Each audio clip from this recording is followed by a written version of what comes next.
Federalni premijer Mustafa Mujezinović cijeni da će biti prolongirana druga tranša stand-by aranžmana koji je Bosna i Hercegovina postigla s MMF-om. Federacija je dosta uradila na ispunjavanju uslova MMF-a, ali ipak još nema nacrt budžeta za 2010. godinu u parlamentarnoj proceduri, niti donesene zakone o reviziji budžetskih davanja za kategorije branilaca te o platama. Premijerov utisak je kako MMF smatra da je ipak bolje da druga tranša bude prenesena u iduću godinu, a da ova godina bude završena trenutno raspoloživim novcem. Dvodnevna parlamentarna rasprava o problemima u funkcionisanju federalne vlade nije donijela ništa novo. Zaključkom je doduše vlast obavezana da riješi sporna pitanja kako bi se problemi otklonili.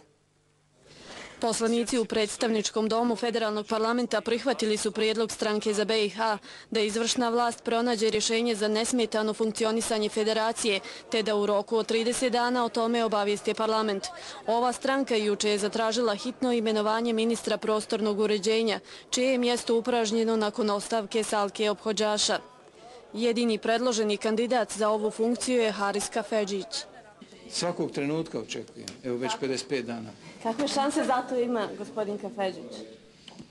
Ja vjerujem da je to sve u skladu sa zakonom, da je to potreba građana ove zemlje i da im se to ne bi trebalo uskraćivati. Prijedlog SDP-a BiH o izglasavanju nepovjerenja vladi, predsjednici i potpredsjednicima federacije nije usvojen. U ovoj stranci smatraju da je time parlamentarna većina produžila postojeću krizu. Nažalost, taoci kompletne ove situacije i dalje će ostati građani ove zemlje i mi ne možemo očekivati konkretnije ni rezultate, niti promjene ponašanja čelnika danas u Federaciji Bosne i Hercegovine do narednih opštih izbora u Bosni i Hercegovini, bili oni prijevremeni ili redovni.